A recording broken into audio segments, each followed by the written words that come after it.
அண்ணா, கலைஞர் கருணாநிதி ஐயாவுக்கு கும்பிடு போடுவது தப்பு இல்லைண்ணே, ஒருத்தர் காலில் விழுறது தானே தப்பு. ஆர்பி உதயகுமார் ஐயாவுடைய சரித்திரத்தை நான் சொல்றேன். சசிகலாமா பக்கத்தில் இப்படி நிற்பார். சசிகலாமா அப்படி நின்னாங்கன்னா, நல்லா படம் பிடிச்சிக்கங்கண்ணே. சசிகலாமா அப்படி நின்னாங்கன்னா அப்படியே 3 அடிக்கு முன்னாடி இப்படி நிற்பார். அந்த போட்டோ வீடியோலாம் நான் காட்டுறேன். இப்படி நிற்பார், இப்படி நிற்படி. அப்படி பேசினா கூட அந்த வார்த்தை அதிகமாக வந்துடக்கூடாதாமா. காலில் போய் விழுவாங்க. அதை விட 5 முறை முதலமைச்சராக இருந்தவர். எனக்கும் அவருக்கும், அவர் பெரிய மனிதர், ஒரு கட்சியினுடைய தொண்டை. சித்தாந்த ரீதியில் எங்களுடைய கட்சிக்கு நிறைய வித்தியாசங்கள் இருந்தாலும் தமிழகத்திற்கு அவர் செய்திருக்கக்கூடிய பணிக்காக ஒரு சாதாரண ஒரு விவசாயி மகனாக இருக்கக்கூடிய அண்ணாமலை போய் அவருடைய மெமோரியல்ல ஒரு கும்பிடு போட்டு வரணும்னு நினைச்சா நான் அதை பெருமையா தானே பார்க்கிறேன். நான் அதை சிறுமையா பார்க்கல. ரெண்டாவது, எங்களுடைய கூட்டணி வாஜ்பேயியோட 5 ஆண்டு காலம் இருந்திருக்கிறாங்க. இதே கலைஞர் கருணாநிதி என்ன சொன்னாங்க? பாரதிய ஜனதா கட்சியை பற்றி தவறான பிரச்சாரம் தமிழகத்திலே செய்யப்படுகிறது, அதை உடன்பிறப்புக்கெல்லாம் அதை போய் மக்கள்கிட்ட பேசணும், இதே ஐயா தான் சொன்னாங்க. அதுக்குள்ள எனக்கு அரசியல் பேச விரும்பலிங்கன்னா, இன்னைக்கு தமிழகத்தில் இது போன்ற அரசியல் என்ன சொல்றாங்க? கலைஞர் கருணாநிதி ஐயா இறந்த பிறகு 100 ஆண்டு இருக்கு. என் வயசு 40. ஏன்னா வயசே அவருடைய அரசியல் அனுபவம் கிடையாது. அவருக்கு 80 ஆண்டு காலம் அரசியல் அனுபவம் மட்டுமே. 50 இயர்ஸ் டைரக்ட் பாலிடிக்ஸ். 30 ஆண்டு காலம் நேரடியாக திரைத்துறையில் எழுதியவர். எத்தனையோ இடத்துல, பல இடத்துல கருத்து வேறுபாடுகளை வெளிப்படையாக வைத்தாலும் கூட 100வது வருஷத்துல அந்த விழாவில் அங்க போய் ஒரு மரியாதை செய்வதை கூட அவங்க செய்வதை கொச்சைப்படுத்தணும்னு நினைச்சாங்கன்னா தப்பு. இன்னைக்கு நான் பல பேர்த்த பத்தி பேசுறேன். அறிஞர் அண்ணா அவருடைய நினைவிடத்திற்கு சென்று அதே மாதிரி நான் கும்பிடு போட்டு வந்திருக்கேன். காரணம், தமிழகத்தினுடைய முதலமைச்சராக இருந்தாங்க, 2 ஆண்டு காலம் பணியாற்றினாங்க, போராட்டம் செஞ்சிருக்கிறாங்க. எங்களுக்கும் அறிஞர் அண்ணாதுரை அவர்களுக்கும் கடவுளை பொறுத்தவரை 1008 கருத்து வேறுபாடுகள் இருக்கு, வெளியே வைக்கிறோம். ஆனா தமிழகத்திற்காக பணி செஞ்சவங்களை போய் நீங்க பார்க்க கூடாதுன்னா எப்படி? புரட்சி தலைவி அம்மா அவர்களுக்கும் நான் மரியாதை செய்வேன், அது எப்படி இல்லைன்னு சொல்லுவீங்க? புரட்சி தலைவர் டாக்டர் எம்ஜிஆர் அவர்களை பற்றி சொல்லவே வேண்டாம், ஒரு மகான். இன்னைக்கு தமிழகத்தில் இதையெல்லாம் ஒரு குற்றமாக அண்ணன் ஆர்பி உதயகுமார் அவர்கள் பத்திரிகையாளர் சந்திப்பில் போய் கும்பிடு போட்டாரு அப்படின்லாம் சொன்னாங்கன்னா நான் என்ன சொல்றேன்னு தெரியல. காலில் விழுகல, இப்படி பேசல, கூனி குறுகி நிக்கல, 3 அடி தள்ளி நிக்கல, கம்பீரமாக நடந்து போய் கம்பீரமாக 6 அடி இருக்கக்கூடிய நான் முதுகெலும்பு வளையாம வணக்கம் செலுத்தி விட்டு வந்திருக்கின்றேன். அதற்கு நான் பெருமைப்படுறேன். அதுக்கு நான் பெருமை பண்ணலைங்க. அண்ணே, பத்திரிகையாளர் சந்திப்பு முடிச்சோன்னே ஐயா நான் பேசுறேன். லைவ் போதும், அதனால தாங்க ஐயா. கடந்த 1 மாசமாவே இப்போ ஏடிஎம்கேவை தாக்குற அளவுக்கு திமுகவை தாக்குறதில்ல. அதே போல கலைஞர் நாணயம் வெளியிட்டுள்ளா அவினாஷ் சசிகர் பாராட்டு சொல்ற முதல்ல கொஞ்சம் இணக்கத்தை ஏற்படுத்த முயற்சி பண்றீங்களா?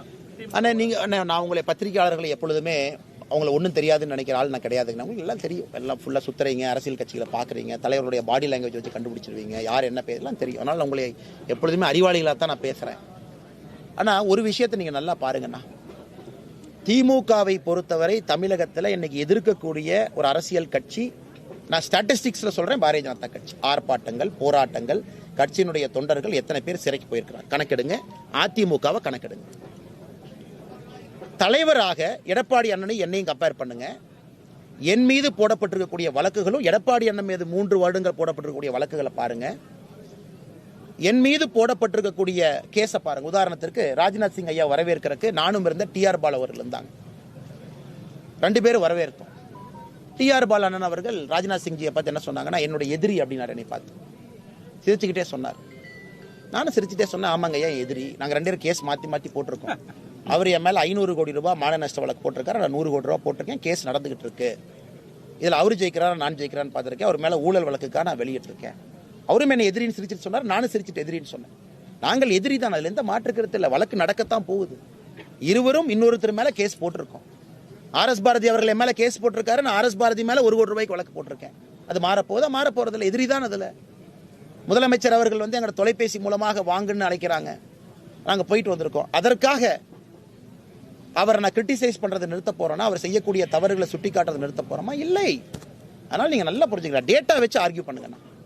இன்னைக்கு எடப்பாடி அண்ணன் சொல்றாங்கன்னா, எடப்பாடி அண்ணன் மேல எத்தனை அவதூறு வழக்கு? எடப்பாடி அண்ணன் மேல போட்ட வழக்கு RS பாரதி வித்ட்ரா பண்றாரு பாருங்க. என் மேல திமுக வழக்கு வித்ட்ரா பண்ணிருக்கா? அப்ப எடப்பாடி அண்டர்ஸ்டாண்டிங் போலி நடத்தமா? RS பாரதி அவங்க ஹைவே டெண்டர்ல சிபிஐ என்கொயரி கேட்கிறாரு. அவர் போட்ட வழக்க மர்மமான முறையில் RS பாரதி அவங்க வித்ட்ரா பண்றாங்க. கொடநாடு வழக்கு என்கொயரி எங்க போயிட்டு இருக்கு? அதை பத்தி ஏன் திமுக பேச? அதுக்குள்ள நான் போக விரும்பல. நேர்மையான பத்திரிகையாளர்களுக்கு உண்மை தெரியும். RS பாரதி அவங்க எதுக்கு கேஸை வித்ட்ரா பண்ணாங்க? எடப்பாடி பழனிசாமி அவர்கள் மீது CBI வழக்கு கோரி போடப்பட்ட ஹைவே டெண்டர் வழக்கு எம்எல்ஏ யாராச்சும் வித்ட்ரா பண்ணியிருக்காங்களா? கிடையாது. நான் TR பாலன் என்கிட்ட கான்ஃபிடன்ஸ்ல என்ன சொன்னாங்கிறதே நான் தெளிவுபடுத்தியிருக்கேன். அவர் சிரிச்சுக்கிட்டு சொன்னார், அவருக்கு பெருந்தன்மை இருக்கலாம். அதே தான் நானும் சொன்னேன். அதனால எங்களுக்குள்ள எந்த விதமான கருத்து வேறுபாடோ மாற்றமோ இல்லை. இது எதிர் துருவத்தில் இருக்கிறோம், நார்த் போல் சவுத் போல். அண்ணன் இது ஒரு பண்புண்ணே. கண்டிப்பா பத்திரிகை நண்பர்கள் இதை நீங்க பார்க்கணும். 100வது ஆண்டுல ஒரு மனிதனுக்கு மரியாதை கொடுக்க மாட்டோம். சார் ராஜ்நாத் சிங்ஜி வந்துட்டாங்க. நான் சொல்றேன், தமிழக பாரதிய ஜனதா கட்சி தலைவராக நாங்கள்லாம் அந்த விழாக்கு போக மாட்டோம், நாங்கள் புறக்கணிக்கிறோம்னா எங்களை நாங்கள் அவமானப்படுத்திக் கொள்வதற்கு அது சமம் என்று நான் நினைக்கின்றேன். மம்தா பானர்ஜி வர்றாங்க, தனியார் நிகழ்ச்சிக்கு போறாங்க, கட்சி தலைவர் முன்னாள் கட்சி தலைவராக இருந்தவங்களுடைய இல்லத்துக்கு போறாங்க, ஆளுநராக இருக்கிறாங்க. அன்னைக்கு இந்த கட்சியினுடைய தலைவராக நான் சொல்றேன், இன்னைக்கு நான் போக மாட்டேன், அந்த அம்மாவோட நான் ஒரே இடத்துல இருக்க மாட்டேன். அடுத்து நான் போய் இலகணேசன் ஐயா அவருடைய ஆசீர்வாதத்தை அவர் காலில் விழுந்து ஆசீர்வாதத்தை வாங்கிட்டு வரேன். 80வது ஆண்டு 70வது ஆண்டு. அதே போல மத்திய பிரதேசனுடைய பாரதிய ஜனதா கட்சியினுடைய முதலமைச்சர் கோயம்புத்தூருக்கு வர்றாங்க, நான் போகல. காரணம், அண்ணே தமிழ்நாடு அரசு மோசமா இருந்தாலும் எங்க ஊரினுடைய பணத்தை எல்லாம் நீங்க மத்திய பிரதேசம் கொண்டு போறீங்க, எனக்கு அதுல விருப்பம் இல்லை. அதனால் நீங்கள் எங்க கட்சியை சார்ந்த முதலமைச்சராக இருந்தால் நான் வரமாட்டேன். எல்லா இடத்திலும் இவங்க என்ன நினைக்கிறாங்கன்னா, தேசிய கட்சி, இவங்க அண்ணாமலை தேசிய கட்சி, AP முருகானந்த தேசிய கட்சி, GK நாகராஜனா மலர்கொடி தேசிய கட்சி. தேசிய கட்சினா தமிழ்நாட்டை மறந்துடுவாங்க. இதுதான் அடிப்படை முட்டாள்தனம். தேசிய கட்சியிலிருந்து எங்கள் கட்சியினுடைய முதலமைச்சருடைய நிகழ்வை நான் புறக்கணிக்கிறேன். அதை பத்தி ஏன் எடப்பாடி நான் பேச மாட்டாங்க? கர்நாடகாவில் பாரதிய ஜனதா கட்சியினுடைய அரசு மேகதாது அணையை கட்டுவோம் என்று சொன்ன பொழுது அவர்களை எதிர்த்து உண்ணாவிரதம் இருந்தோம். இந்தியாவில் இந்த காட்சியில எங்க பார்த்திருக்கீங்க? அதை பத்தி ஏன் பேச மாட்டீங்க? தமிழ்நாட்டினுடைய நன்மையை நம்பர் 1 வச்சு வேலை செய்யறோம். கலைஞர் கருணாநிதி அவர்கள் 5 முறை முதலமைச்சராக இருக்கிறாங்க. அதனால எங்களுக்கு இருக்கக்கூடிய பிரச்சனைகள் எல்லாம் வெளிக்காட்டாம நாங்க போய் நின்றுட்டு வர்றோம், மரியாதை கொடுக்கிறோம். ராஜ்நாத் சிங்ஜி ஐயா வரும் பொழுது கட்சியின் சார்பாக வாங்கன்னு தான் நாங்க சொன்னோம். நோ அப்ஜெக்ஷன், நீங்க வந்துட்டு போங்க ஐயா, கலைஞர் கருணாநிதிக்காக செய்ய வேண்டிய கடமையை நாம் செய்வோம். இதையெல்லாம் எடப்பாடி எல்லாம் பேச மாட்டாங்க. அவங்க மாத்தி பங்காளின்றாங்க. நாங்க 2 பேரும் பாரதிய ஜனதா கட்சியை மட்டும் வளர விட மாட்டோம், இந்த பங்காளி இருக்கணும், இல்லாட்டி இந்த பங்காளி இருக்கணும். நாங்க சொல்றோம், நாங்களும் 3வது பங்காளி தாங்க, நாங்களும் இங்க தானே மாமா மச்சான் தான் நாங்களும். அதனால இந்த 2 பங்காளி வேண்டாம், நாங்க உள்ள புது பங்காளியா வர்றோங்கிறோம். அது தமிழக மக்கள் அங்கீகாரம் கொடுத்து 11% ஓட்டு, தேசிய ஜனநாயக கூட்டணிக்கு 18% ஓட்டு கொடுத்திருக்கிறாங்க. அதனால் இதை கொச்சைப்படுத்த வேண்டும் என்று RB உதயகுமாரன் தனிப்பட்ட முறையில் நான் தாக்கல. அவர் தனிப்பட்ட முறையில் கலைஞர் கருணாநிதி அவர்கள் சமாதிக்கு போய் ஒரு வணக்கம் செலுத்தியதை தவறுன்னு குற்றச்சாட்டு சொன்னாங்கன்னா, நான் யாருக்கும் போய் இன்னைக்கு அதே தனி மனிதன் கூட அவங்க இருந்தா நான் பேச மாட்டேன்.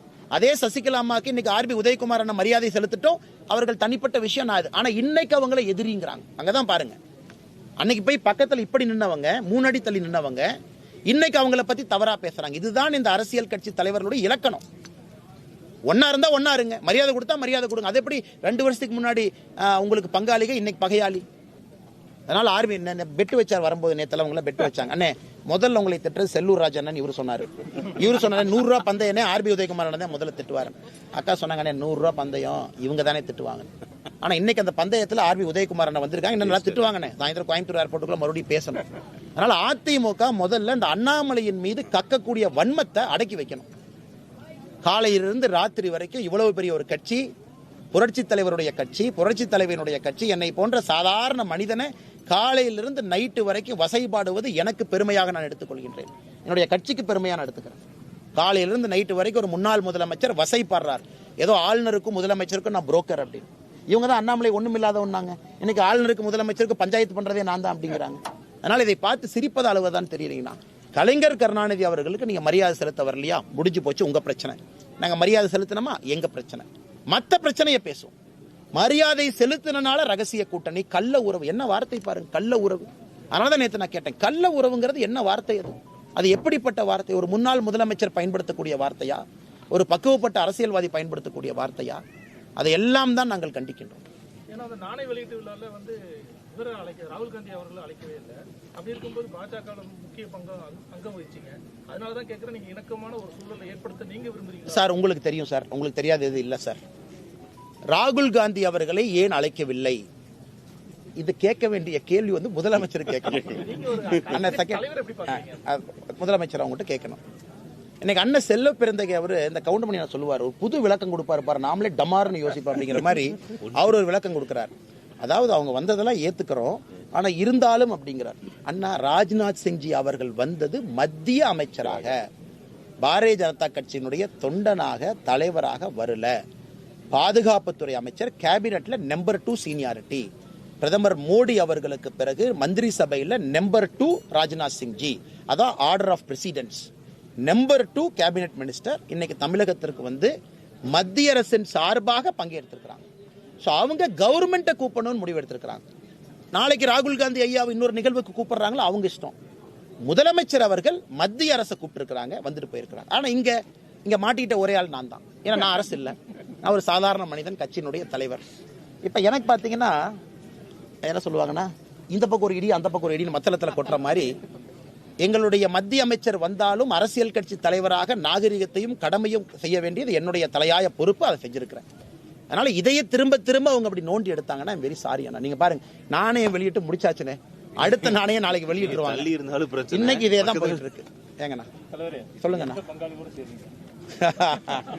அண்ணா இன்னைக்கு மக்கள் எல்லோரும் எங்களை விரும்புறாங்க. நான் பாரதிய ஜனதா கட்சி வரணும்னு நினைக்கிறாங்க. எந்த பங்காளிகளோடும் போக போறது இல்லை. நீங்க பாத்துருக்கீங்க, பாரதிய ஜனதா கட்சி 2024 அற்புதமான கூட்டணி மக்கள் முன்னாடி நிக்கிறாங்க. கூட்டாட்சி நம்ம சொல்லியாச்சு. அதனால பங்காளி என்று சொல்வதை விட எங்க கூட்டணி மாம மச்சான் கூட்டணி. இது பங்காளிகள் வேண்டாம், நாங்க மாம மச்சான் கூட்டணி. எல்லோரும் இணைந்து அக்கா தங்கைகள் மாம மச்சானாக இருந்து தமிழகத்தை வளப்படுத்துவதற்கு தேசிய ஜனநாயக கூட்டணி இருக்கு. இது மாமா மச்சான் கூட்டணி. பொங்கு பாசியில சொல்லணும் அப்படின்னா